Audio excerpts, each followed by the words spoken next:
mechanical engineering. So Tom did his PhD at the University of Auckland, and he completed in 2013. His PhD was about fluid structure response of flexible bodies impacting. Yeah, so I'm not sure what that is, but it sounds very,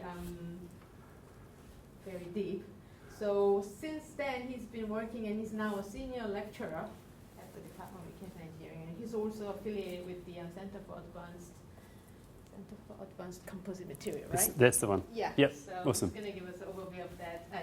That's fascinating to do as well. So, cheers. Please. Thanks, Sophie. This is me. Okay, cool. Yeah, so I'm Tom. I recognise a few faces here. I'm also conscious that potentially some of you will know more about CSM than even I will. So if you start to nod off, I'll take it as prior knowledge rather than my boredom. But let's see how we kind of get on. Who knows anything about CSM before I get started? Yeah. Who did an entire PhD at CSM? Yeah. Hi, Aaron. Okay, so I'm just going to kind of give a brief overview. Hopefully, you'll at the very least pick up on some of the recent research we've been doing, kind of the general trends of what we've been doing at the moment. And then for the second half, I'm going to kind of do a bit more of a technical talk on some work we've been doing. And actually, this is very recent work, and it's been a collaboration between ourselves and IVW in Kaiserslautern, as well as some of your colleagues in this building from engineering science, PS Kelly specifically. So CSCM, the university kind of started doing composites research in kind of the mid-80s, I guess when most people started doing polymer-based composites research. It really took off as a centre probably late 90s, early 2000s. Got a dedicated facility out at Tamaki kind of around that time as well. We like to think of ourselves as kind of a combination. We are a research centre under the faculty as opposed to an institute, but we kind of have a combination of input from mechanical engineering is probably our predominant one, but also a significant amount of input from polymer science. So we like to think that we do everything from kind of a monomer up to a structure, and everything in between we try to cover, for better or for worse, I guess. We have input of, depending on how you count it, maybe 15 plus academics. We have 6-ish full-time technical staff, 5 to 10 research fellows, depending on who's paying us at the time, and 25 to 40 postgrads, depending on how many Fs we're trying to prove we have. And so where we are, we're out at Newmarket. So like you guys, we're a little bit isolated maybe from the rest of the engineers. We're a little bit further, but we've moved closer. We used to be at Tamaki, which is about 45 minutes away. So Newmarket seemed like a whole lot closer. A much better cafe selection than Tamaki had. We had the courtyard, which served food in quotation marks. I'm not really sure what that was, but now we've got a much better connection with the city campus as well. So if you come in to reception here, we're kind of the main large testing hall on the first floor in. So we have our kind of main testing hall, and then there's a polymers lab, which is wet chemistry and kind of analytical work. And then if you head down the stairs, underneath is where our offices are. Obviously, there's a whole bunch of other stuff at Newmarket which we'd like to interact with. Thermofluids is out there. ECE, which we're increasingly having interaction with. That's electrical and computer engineering, not early childhood education. I sometimes joke that it's the same thing. Therefore, they put an S in it to indicate software. Try to rectify that. So kind of what do we do from an experimental side? I think we probably have a stronger name in our experimental work than we do in our analytical and numerical work. So we have really large manufacturing facilities for kind of a lab-based standard, large extruders for doing thermoplastics, reasonably good size kind of laminating room for doing thermoset resins. So quite a lot of manufacturing work. We also have kind of polymer synthesis and analysis. So how do you actually get those base polymers, your polypropylenes, your polyethylenes, diamines, all that kind of stuff. I don't know enough about it to really sell you on it, but we do that. Somebody else does it. I always think it looks like Breaking Bad as I walk past, but that's maybe just my point of reference. So we do polymer synthesis, and then we kind of do analysis of all that stuff too. And the last thing we do is kind of performance analysis. So universal testing machines, plenty of stuff to break. So we make it, we break it, we model it. It's pretty much our line of work. So onto our modeling. Everyone loves a good video. So if we kind of go from the very start, we're trying to model in a lot of cases our materials at their most basic levels. So 3 examples we have here. This is a Nomex honeycomb. So we're modeling each individual cell in the Nomex, trying to look at how we capture kind of the global performance for something that usually we'd homogenize and say it's one bulk material. In this case, we're trying to look at individual cells buckling and kind of the response. We did a lot of work looking at the kind of thickness, all the geometric parameters for this. This stuff's readily available, and it's tested at 1 thickness. If you change the thickness, it changes your strength. So we did a bit of work around that. This is actually a numerical model of expanded, it's not actually expanded, but it's polymeric foam, so it's structural polymeric foam. And so we've recreated this kind of stochastically, and this is the equivalent of about 4 millimeters by 4 millimeters by 4 millimeters. So it's quite a fine microstructure that we're trying to recreate. And this is a typical kind of textile model where we might be trying to model flow through the textile, or we might be trying to take a representative element and kind of equate it to mechanical properties based on the architecture of our fibers. So in the materials development, we're modeling manufacturing simulation. So this has been work that's been going on for quite a long time. There's been an internal bit of code developed called SimLCM, where we're trying to model what happens when you have dry fibers, and we're pushing through a whole bunch of wet resin. Where does it go? Where doesn't it go? Trying to just do that kind of process modeling. Thermal modeling is also quite key for that. And the last bit, which is the bit that I've been mostly involved with, is mechanical behavior and performance. This here on the left-hand side is actually a 5.5 meter long polyethylene boat made by a local company, Galloway. And so what we were looking at is when you drive a really flexible boat into waves, how does the boat respond? These guys would really like to make a bigger boat, but they rotationally mold. So the material is polyethylene. It always will be polyethylene. That is what they make them from. Can we make a boat that's 7 meters long that will be able to kind of withstand coastal conditions? I think the answer is maybe. I think that's probably the answer we always come up with, right? It's why they pay us to do the next study. But I think the answer was in the current design form, no. But you probably could make some changes to allow that. Polyethylene has a modulus of about 1. Fiberglass has a modulus of about 15 if you do it really badly. So there's quite a big difference there. And so there's some benefits of having a soft boat, but obviously there's some downsides as well. This is a kind of fluid structure interaction model, part of this work, looking at when you have a solid structure that impacts a free surface of water, what happens to that structure and what happens to the fluid domain. And the last one here on the right, I'll just see if I can replay it.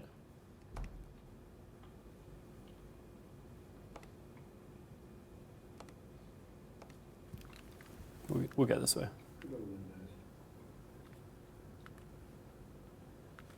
Nope. You missed it. This is actually a test that we did for BMW. The underside of a car, you dictate the thickness or you dictate the strength of the underside of a car body by assuming that somebody is going to drive over one of those bollards that pops up at night to stop people from driving down laneways. So that is the design load case, that you are dumb enough to drive your car over a bollard and the bollard comes up without you moving your car. So it's about a 200 joule impact on the underside of a car. And the reason people are interested is because electric cars house some quite explosive materials in the underside of their car. And so if you slowly lower a bollard up into a large lithium ion pack, it doesn't go very well. So they're interested from that perspective. They're also interested because they're trying to include inductive power transfer into the underside of cars now. I'll come to that in a minute, but that has a whole lot of fragile componentry in it. You want to be able to ensure that that doesn't break, so you cast all charges even though you're dumb enough to park it on a bollard. So I guess we kind of have a focus on polymers and polymer composites. And we like to say we do 3 kind of separate fields. They all become really interlinked but if you can say three things, people always think that you do a lot of stuff. So we do novel materials, manufacturing processes, and structures and applications. And so that's what I said. We go from like the monomers, we go from the really basic chemistry, all the way up to predicting failure in a boat that's racing around the world. So inside each one of these is obviously a whole bunch of kind of subtopics. Some interesting ones that we've kind of, I guess, progressed towards more in the last few years is really looking at flammability and fire performance. We're one of the few places in New Zealand that does a lot of flammability testing, and progressively we're doing some modelling. Manufacturing processes, I spoke about this before, both in thermoset and thermoplastic. So thermoset, mix two things together, chemical reaction, it becomes solid. Thermoplastic, heat it up, it becomes liquid, cool it down, it becomes solid. So kind of one-way and two-way. Structural applications, so yeah, failure prediction of joints, stress concentrations, complex curve shapes. Perhaps maybe not quite as complex in curvature and shape as some of the stuff you guys deal with, but it is for us who like to do things flat and linear. So talking a little bit about the major projects we have on at the moment or kind of have recently finished. So the New Zealand funded ones, I guess we've been fortunate in the last 10 years. Prior to this, we also had a Research for Industry, an RFI program for a few years. But in the last kind of 10 years, we've been fortunate to have been recipients of reasonable funding from the Ministry for Business, Innovation and Employment. And so it started with a Sustainable Composites program, which looked at kind of materials development, performance analysis. A lot of that was focused around what people would term green composites, bio-based, bio-inspired, bio-derived, biocompostable. In 2014, we moved into a new program which looked at distinctive material systems and manufacturing processes for lightweight products. It was the most vague title for the most specific project you could imagine. We had three main tracks in that, and I'm going to talk about those in a second. But this is just coming to an end now, so we're trying to wrap that up and really come to technology transfer stage for that project. And one that we're a couple of years into is we're working with Grant Kovich and John Boyes in electrical engineering, Doug Wilson and Tam Larkin in civil, on how do you put charging pads for electric vehicles into roadways. You know, the objective is that you can drive along, and as you drive, your car continuously charges. The more immediate maybe solution is when your taxi is waiting for you outside the bar, it's currently charging its car without having to plug in. So I think the cab waiting for drunk punters is probably a more achievable outcome than you driving on holiday and never having to charge your car, but you've got to start somewhere. And we also have a whole bunch of industrial projects. We like to think that we're very industrially focused and have really strong connections with industry. So we have Galloway International, big rotational moulding company, plus a few other projects with some local industry. So just looking at that kind of the large project we've been working on most recently, three main tracks. Theme one is looking at fire-resistant advanced composites, and that was working mostly with AIM Altitude, who do aircraft interiors. So they're just based in Carlton Gore now, across the train tracks from us. Not sure who's on the right side of the tracks, but it's one of us. And so they're interested because apparently flames on planes isn't a good thing. And if they do occur, you want them to go out pretty quickly. And traditional composites aren't great from that. So really trying to work on developing test methodologies, developing material systems that are going to improve that fire and flammability performance. The second theme was manufacturing large fibre reinforced thermoplastic structures. So the idea here was trying to make cheap stuff better.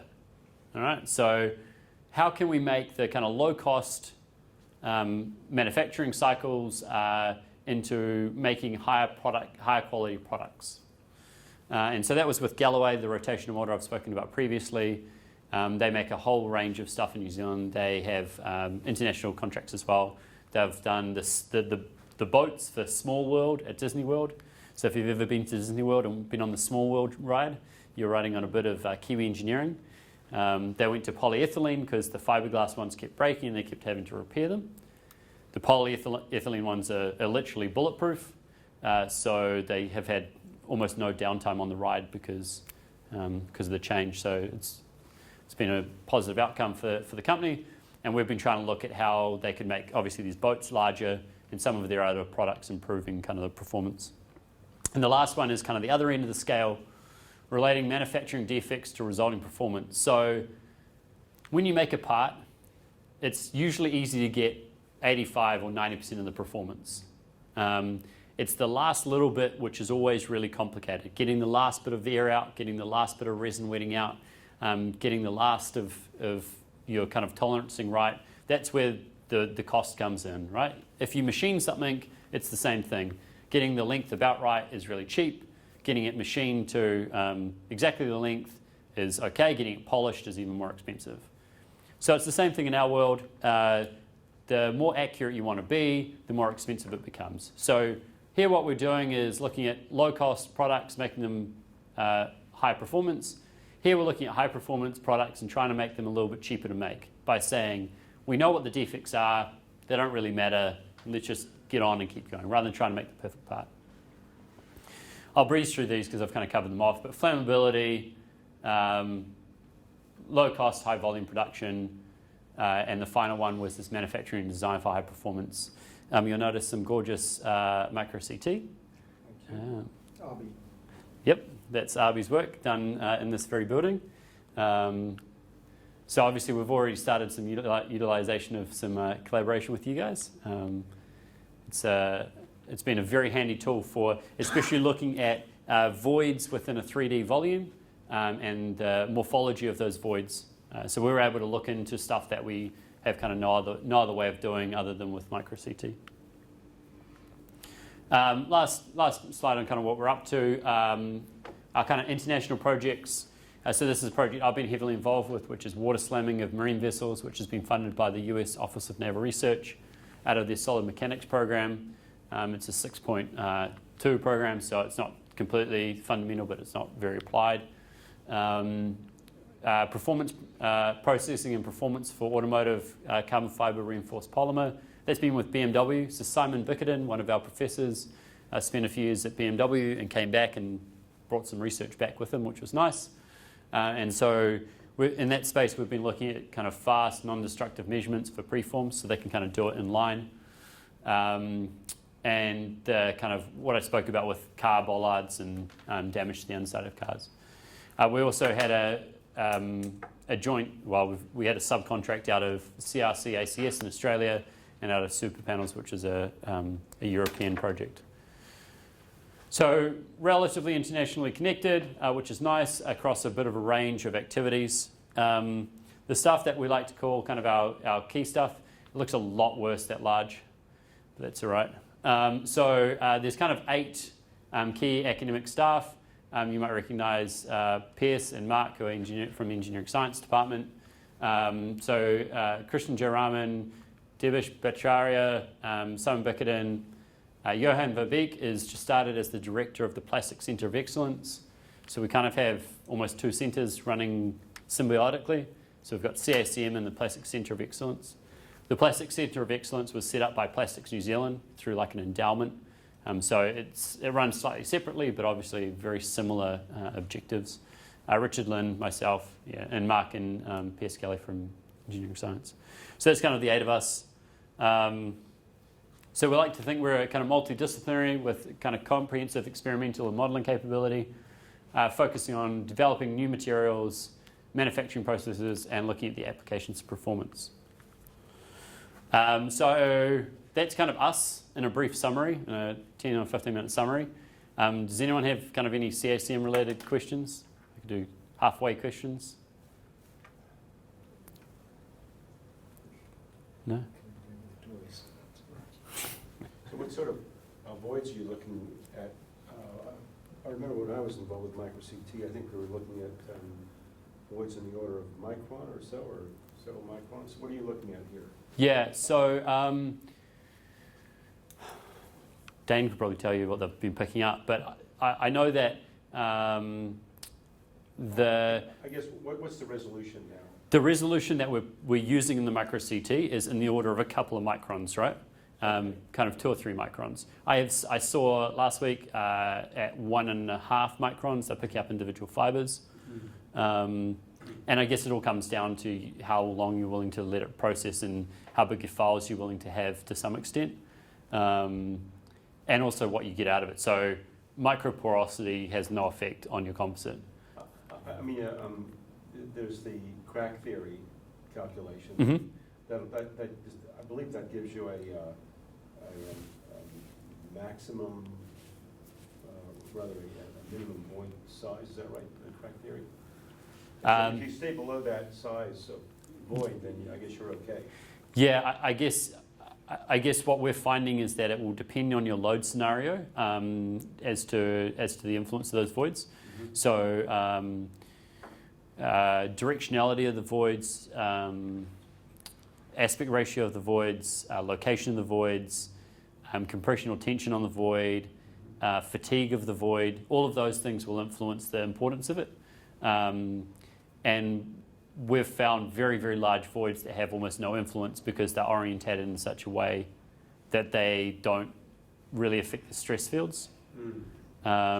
So I think there's some really good papers out there that say 4% strength loss for every 1% voids. There are also papers that say 11% and papers that say 25%. But like all things in literature, you just find the paper that suits your numbers. So the range is that sort of range, but we've found that there's more important correlations around location and geometry than specific percentages. Could I ask you another question? Yeah. One area which really interested me, not personally, but just from I guess, an intellectual perspective, Mm-hmm. is the area of self-healing materials. Yeah. And Yeah. I know that there's been some work in composites to develop For sure. materials which essentially seal themselves up once the crack opens up. Yep. Are you guys looking into that? So we had two projects that ran during the research for industry. So it would have been 2008 to about 2013. And we looked at two different processes. One is using hollow glass fibers. And you basically, using capillary, you put hardener in one and resin in the other. And then hope that they both break and fill and then reseal. The other one is that we looked at was using microspheres, and the same idea. So personal opinion or professional opinion or the field's opinion are all probably three different things. My personal opinion is I think it's a waste of time. My professional opinion is there's probably some scope for research that people would pay for. And the field's perspective is that it's a hot topic. I think the issue that I have with it is that you always degrade your properties in order to achieve it. So what happens is that you create a product that's more likely to get damaged in order for you to be able to heal it. And intrinsically, I feel like that's a step backwards. There are some people now who are doing some quite cool stuff with two-phase resins where effectively you have like a second phase in your resin that once you go through a secondary process, it re-cures it. I don't really understand the chemistry behind it, but it doesn't create inclusions, it doesn't create scenarios, but it will only fix small defects. From my perspective, your better option is to go to thermoplastic because you don't get cracking in thermoplastics, and there are some thermoplastics now which have very good performance. So your peaks and stuff, if you get a dent, you just heat it up and pop it out. It's not the same, it's not even the same. So your damage resistance is higher, your ability to kind of correct a damage is higher as well. But yeah, there are a lot of people working in that field. There's also been some quite interesting stuff with 3D shape memory alloys. So one of the issues with large cracks is getting them actually to close again so that you can self-heal them. And so there's a group in Lucerne and EPFL in Switzerland who used kind of basically a threaded SMA. So when you heat it up, the SMA contracts and pulls all your cracks back together. So then when the resin cures, it's closed in the original state.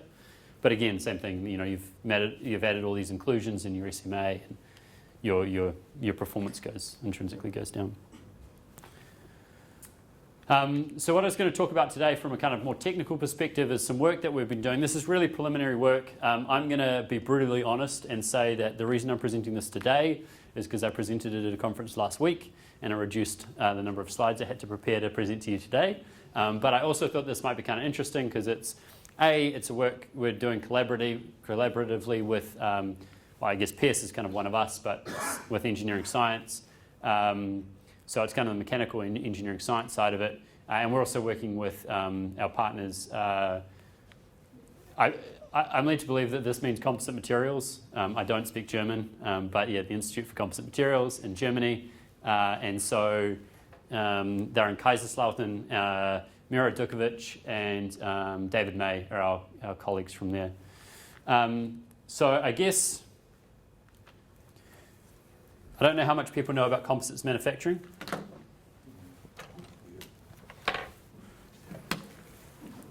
A little bit, lots? Okay, so I brought some samples. I brought two. So this is the two ways that you can buy fiberglass or fibers.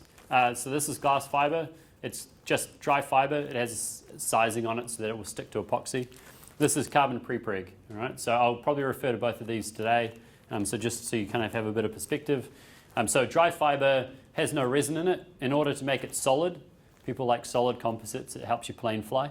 You have to get liquid resin into it.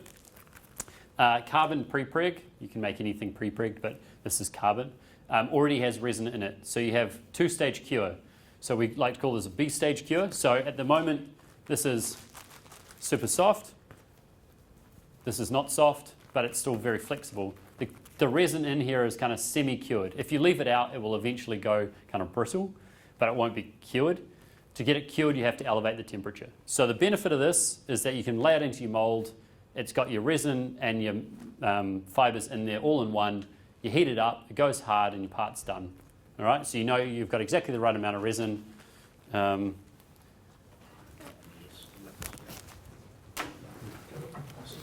always had an affection for people who could throw playing cards. Turns out it's not me. Okay, so the focus for today is for liquid composite molding, which is scenarios where we're not using pre-preg, we're using the dry fibers. There are two key groups of manufacturing processes. So the one on the left is what we'll call RTM, resin transfer molding. And so what we do is we kind of take a preform, so that's a stack of dry fibers. We're going to kind of preform it into a rough shape. We're then going to close a mold. So this is the important thing here, is that we have a two-sided mold. So this kind of looks like an injection molding for thermoplastics or stamping for automotive parts out of steel. So once we've got a closed mold, then we're actually going to inject our resin. So we might do this at pressure. We might try suck it through with vacuum. You are welcome to open the bags. Two cautions. One, the glass might be itchy. Two, if you have an epoxy allergy, don't open the carbon one. All right? I put them specially in bags in case anybody did. So we're going to inject our resin. It's going to infiltrate all of our dry fibers. We're going to allow it to cure, and then we can pop it out, and then you demold it, and you get your finished part. So we call this RTM. This is very expensive and only good for scenarios where you're making large numbers of exactly the same part. So BMW's i3 and i8 extensively uses this process because it has the ability to have quick turnaround. If you're making 50,000 cars a year, you back calculate how many that is a day. You work out you have to make a part every few minutes, right? So you kind of have to stick it in a press, close it, inject, pop it out. That's kind of your rate. This process here, which is what we might use more of in New Zealand for large parts, is resin infusion. So what we're doing is we have our reinforcement stack, which we made up of our dry fiberglass. On top of that, we'll put some consumables to help the resin flow, help get us resin into the part. And then we're going to put a vacuum bag over the outside. That vacuum bag we seal against a one-sided mold. So we've more than halved our molding costs because this can be quite lightweight. It could be made from plywood. It could be made from a large bit of machined polystyrene, as we did for a certain human power submarine. And then what we're going to do is effectively draw a vacuum here. On this side, you've effectively got a below atmospheric pressure, so we might go down to 5 millibar of absolute pressure. And on this side, we've obviously got atmospheric. You've got a different pressure. You therefore have a driving force that wants to push the resin in. So we fill all of this dry stack with our resin. Your objective here is to get as much air out as possible, so that when you put your resin in, there's no air, which means no voids. What often happens is that you get most of the air out, and so it ends up mostly having no voids, which is mostly okay.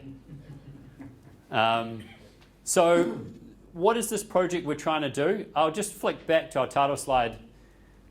So we're trying to simulate compression-induced resin transfer from a saturated non-woven, so that it's a non-woven textile, into a dry fiber structure.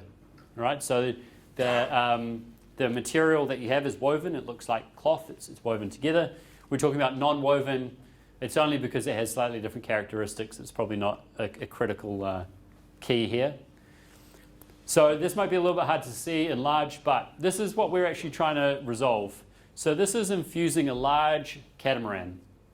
So they're trying to do it in one shot. So we're using this process where we've put a vacuum bag on, we've sucked out all the air, and now we're just letting the resin get naturally sucked in. Remember, if you have a little hole here, you don't have vacuum, which is not ideal either, right? So this entire green surface is vacuum bag. And you have these guys walking around hoping, like anything, they don't drop a tool. And if they do, they know exactly where they dropped it so they can patch the hole that they've just made in the bag. So this entire hull, which is a 60-foot long boat, so it's quite a big boat that they're hoping to do in one go. They're going to do it in one shot. Each one of these little white lines, that's going to transfer resin in. So every single one of these, you have to make sure you're opening and closing at the right time.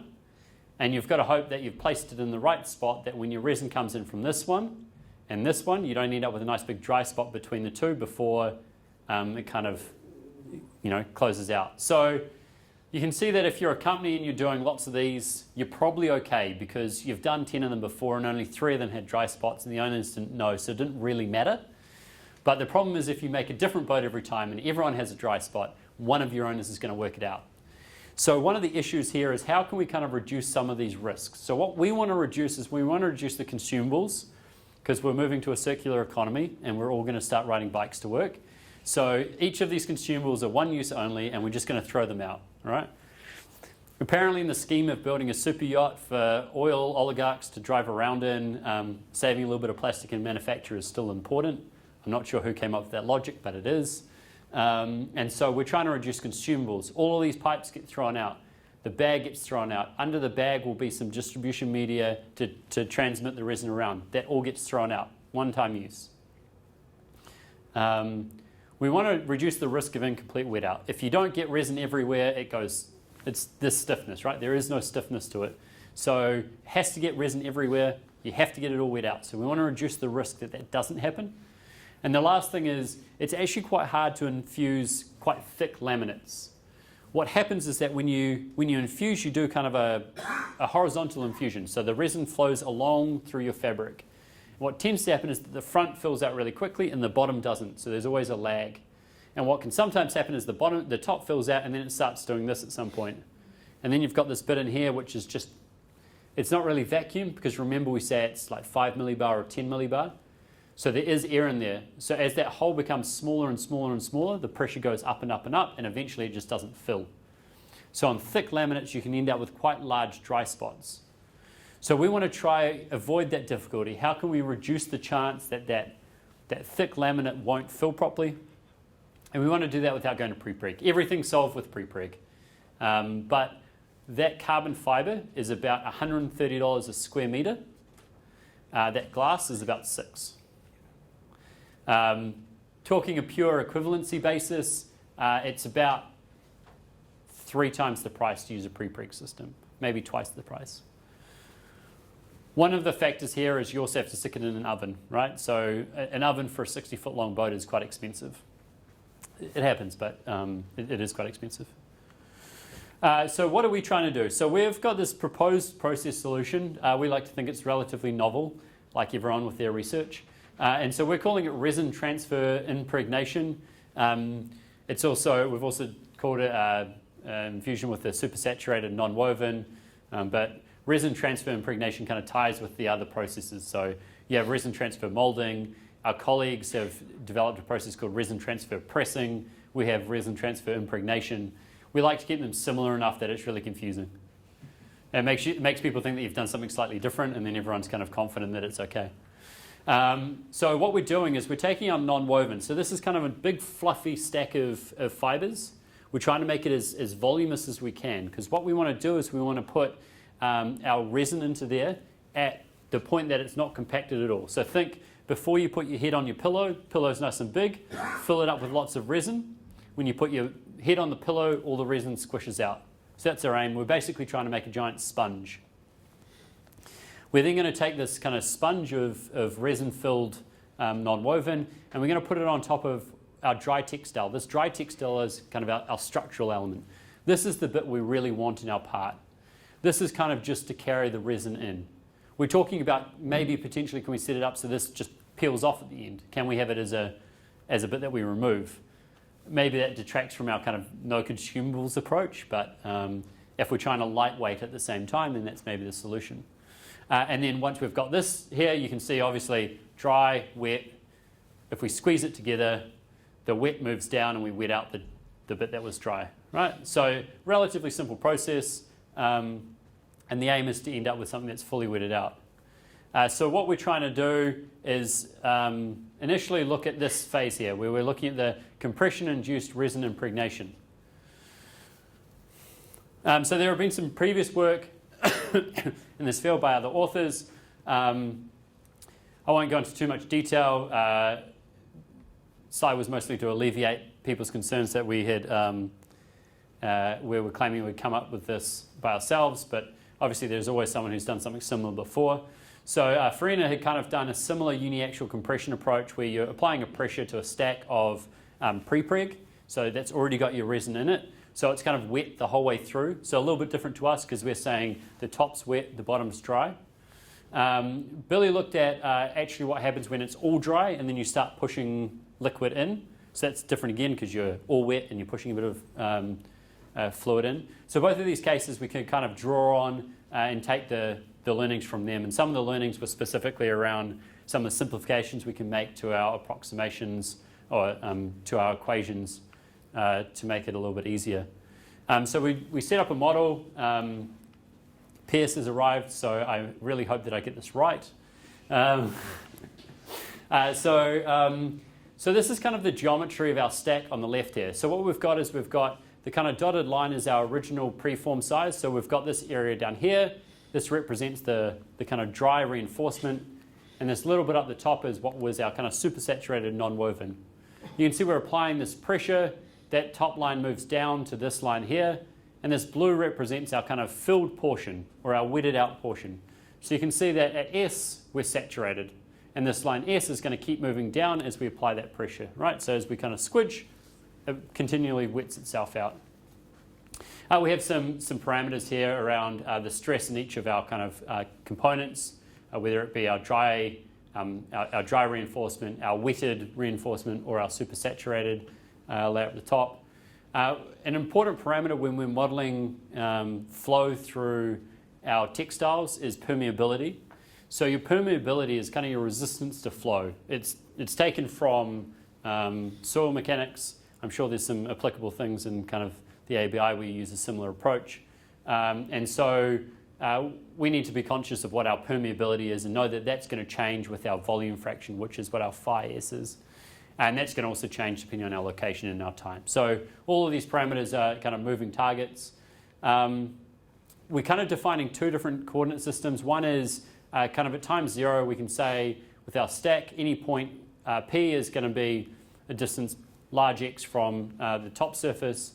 At any point T, that point P will have moved down, and we can define it based on its position relative to the original top surface, right? So two kind of approaches to define where your point P is, knowing that at any point in time, the x at the top is going to be equal to the displacement of the top of your stack. All right, so we'll utilize this in order to make some simplifications to our models to make them a bit easier to solve.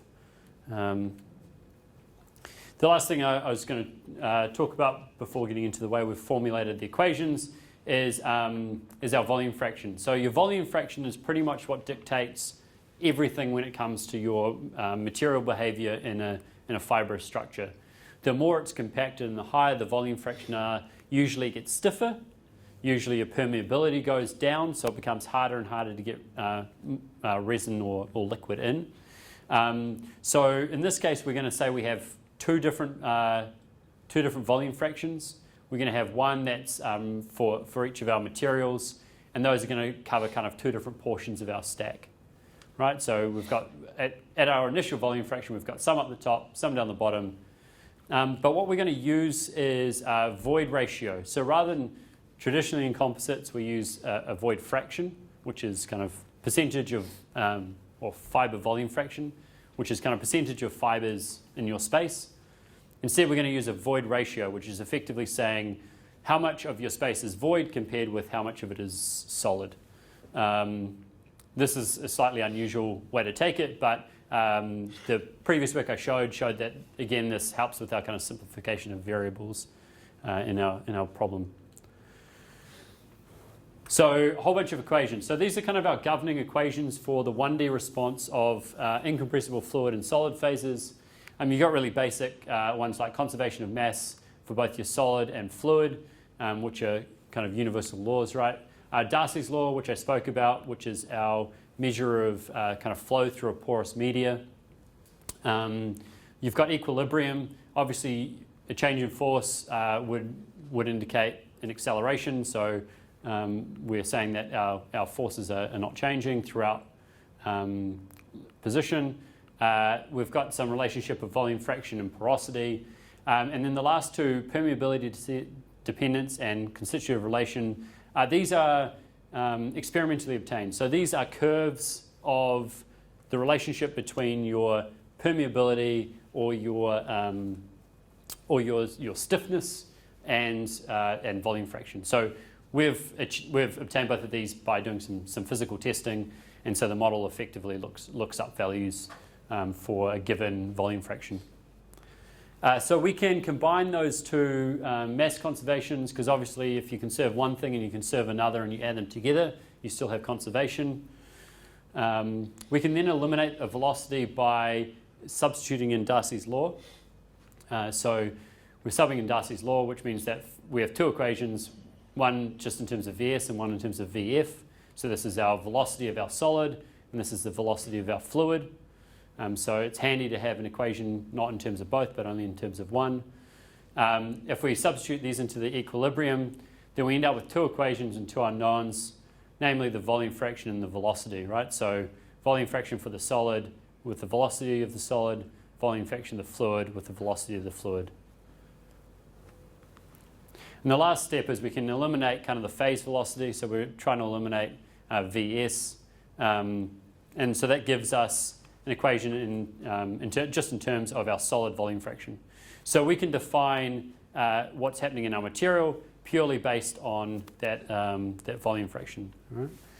So the way that this has been defined is all based on our little x, which we're saying is in our kind of Eulerian description. But we also said that rather than taking it based on kind of your Eulerian, if you start from your kind of undeformed shape, we can use a Lagrangian description. So that's what we've done here by kind of a change of variables. And we're going to end up with something now in terms of our big X rather than our little x. So this is handy from a mathematics perspective more than anything else. We can see that in here. This is kind of one of the things that we're interested in. So we're looking at how our void ratio is changing with respect to time. And that's going to be equal to effectively this relationship here, which is all in terms of our void ratio.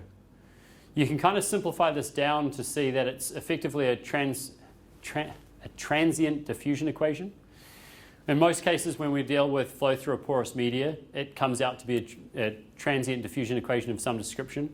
When we model it, often we'll choose to model it using effectively like a heat simulation, because there's very similar physics, you're just using a different kind of variable.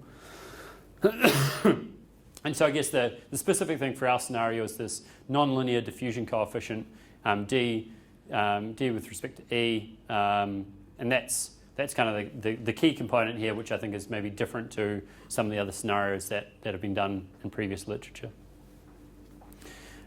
So all good things must start somewhere. So having a look at boundary conditions and initial conditions. So if this is our stack at the start of our simulation, we can say that at the top, our void ratio with respect to position is going to be equal to 0. Because here we can't have kind of any change in your void ratio across the boundary. It starts at one value, so there has to be kind of no change across that boundary. In this top region, which we're saying is our supersaturated carrier, we're assuming that, remember our pillow analogy, your head's not on the pillow yet.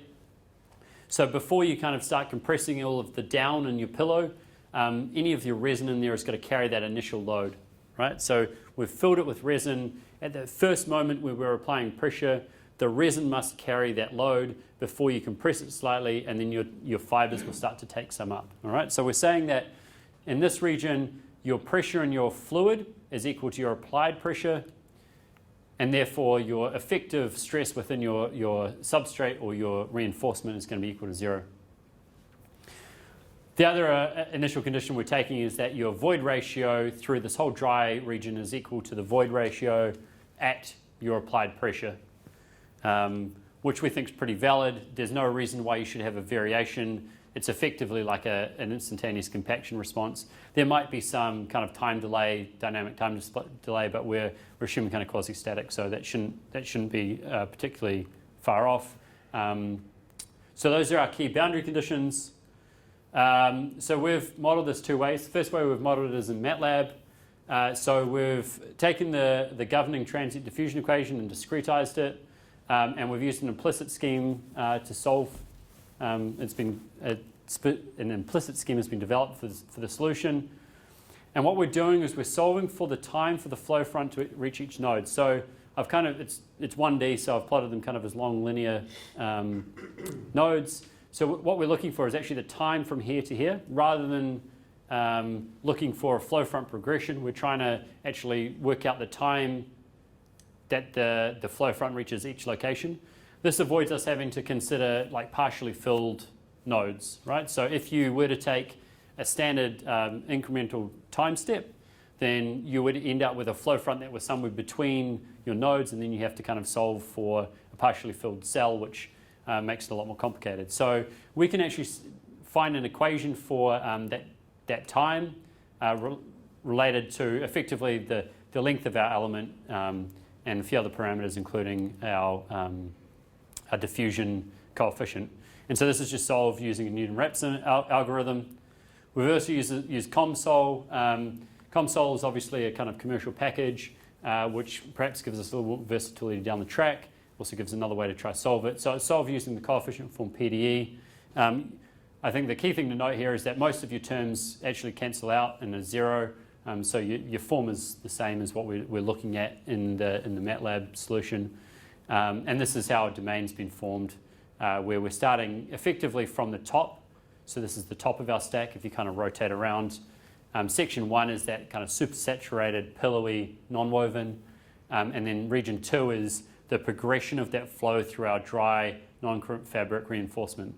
So we're trying to track as 1 becomes smaller and as 2 progresses through to find where kind of our flow front is. And we have some initial conditions that are based off our experimental values for our void ratio. All right, some pretty graphs for results. So these are just some initial results. Out of this, we're able to track our thickness change over time. So this is for our entire stack. And so you'll see that it takes about 25 seconds for us to reach something kind of like equilibrium. Interesting conclusion, because when we look at our infusion of kind of the big the big catamaran I showed earlier, infusion time would be in the order of tens of minutes, right? So it might take you 15 to 45 minutes to infuse. yes, it's large, but we run much smaller kind of infusions within the larger scheme. So this is time-wise a lot faster. It probably means savings in terms of man hours. You don't have to stand around and watch it infuse. That time of infusion usually means lower risk, less chance of things going wrong. So you'll also notice that we're actually getting a slight increase in thickness at the start. That's just as we start infusing our dry fabric, it expands slightly because there's now resin pressure in there. Putting resin pressure in reduces your effective stress in your fabric, allows for a little bit of expansion because we're using a constant pressure for compaction rather than displacement. And this is the same thing, kind of just converted into node by node spatial coordinates. So you can see most of the changes happening in that kind of supersaturated. There's actually very little change in thickness in the rest of our part, which we would expect. We can also have a look at our fibre volume fractions. I won't go through this in too much detail, but effectively we're looking at our compaction time along this axis and our position here, and this is our fibre volume fraction, which is, from a performance perspective, key. You want really high volume fractions, but more importantly in this, we just want to be able to track what they are as the time progresses. So you can see that they, within the kind of carrier material, which is here on the left, they all kind of change at the same time. In your kind of initially dry textile or your reinforcement, you can see there's a lot more variation, but at the end you end up with a nice consistent uniform fibre volume fraction. I just thought I'd quickly also show you kind of experimental result we have so far. So these are micrographs of the cross section of glass fibre manufactured part. The dark spots are air. The dark spots are not good. There are quite a lot of the dark spots. And so this is something that we're working on. We're getting quite a lot of void formation. A good part, we'd like to say less than 1% voids. And so these, out of the 22 panels we've manufactured, you can see one of them is kind of what you might define as a good part. So the logistics around actually making good parts is still something we're trying to work through. And one of the factors here is that rapid decompression of your part. So you stick everything into your vacuum bag, you pull your vacuum bag, you rapidly decompress your resin. If there's any air in that resin, it will expand rapidly, right? So we're going from 1,000 millibar to 5 millibar. It's a 200 times increase in your gas volume, which is not good from a void perspective. So we've got to work around some of our processing parameters to try to reduce that. So just some brief conclusions out of the end of this. So we've developed a framework for a 1D model for the simulation of resin transfer impregnation. We've kind of solved it both in COMSOL and in MATLAB. We've been able to get out the evolution of compaction, filling time, and final thickness. We need to develop it a little bit better to handle highly different compaction responses, and we're still working on validation against some experimental results. I want to thank the German Federal Ministry for Education and Research. They've kind of funded the German side, and the Royal Society of New Zealand's funded the kind of Kiwi side of this through a collaborative catalyst seeding grant. So that's me. Any questions on that?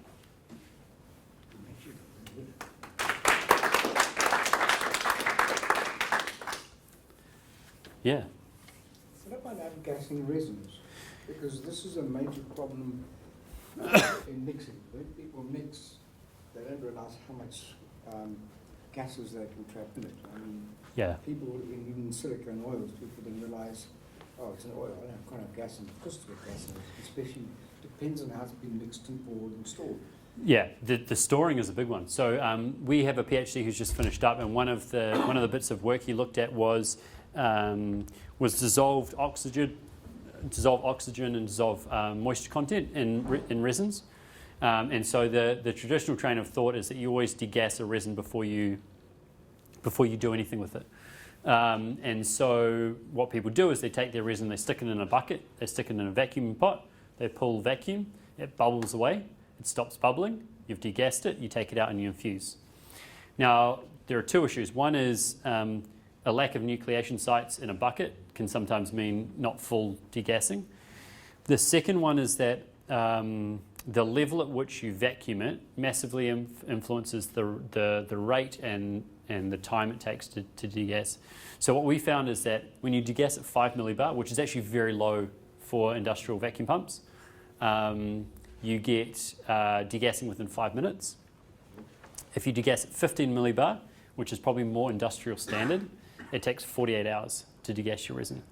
And so this process and the experimental results I have to date are student work, and my reliance on their ability to degas is minimal. So that's one of the parameters we're going to look at. Yeah, that is a big one. One of the issues is that when you mix, you often induce bubbles back in, but your bubbles you induce it from mixing tend to be orders of magnitude smaller than what was already in there. Yeah. Sorry, Yeah. the problem with putting too much of a vacuum, of course, is what it does to the components.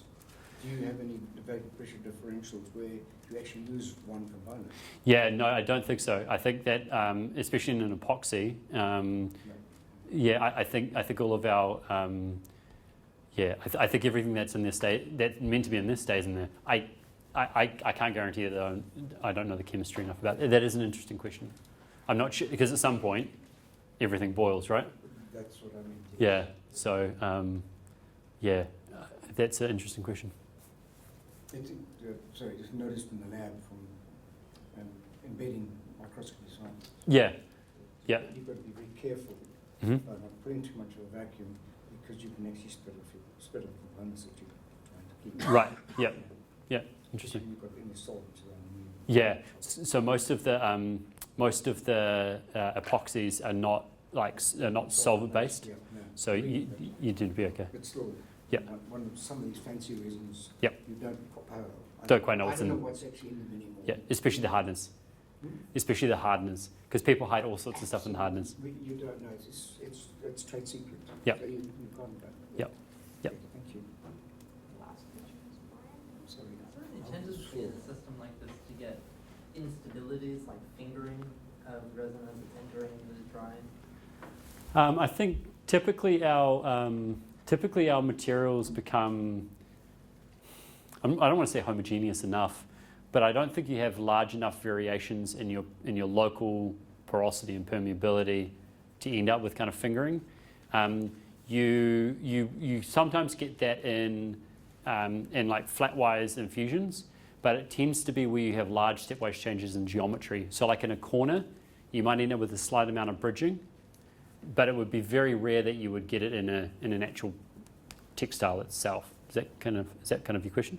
Yeah, well, I mean, I know there are many processes that can cause fingering in a completely homogeneous environment. Right.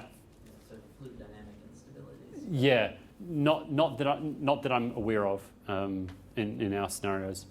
The flow is very slow. It's Reynolds numbers less than 1. So yeah, we tend to not have many instabilities. Full stop. But yeah.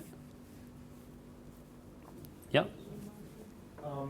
When you have the supersaturated area, is that directional? Because like the boat basically has a bottom and it has sidewalls, right? Mhm. And the gravity might have effects. Do you know that, or?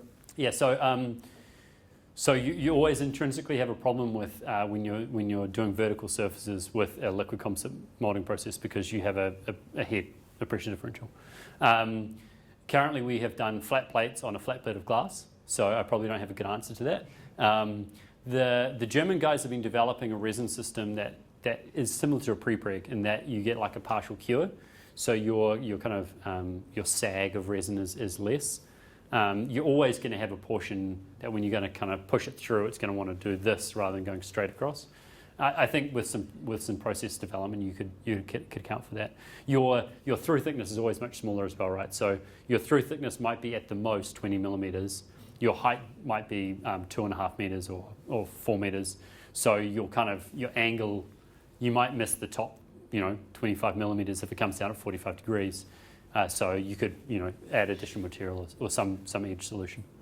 Often we'll cut the top bit off anyway and trim. So yeah, there's usually a solution. Right, let's thank Tom one more time. Cool. And, over here. Please Cool. come and join us. Thank you, guys.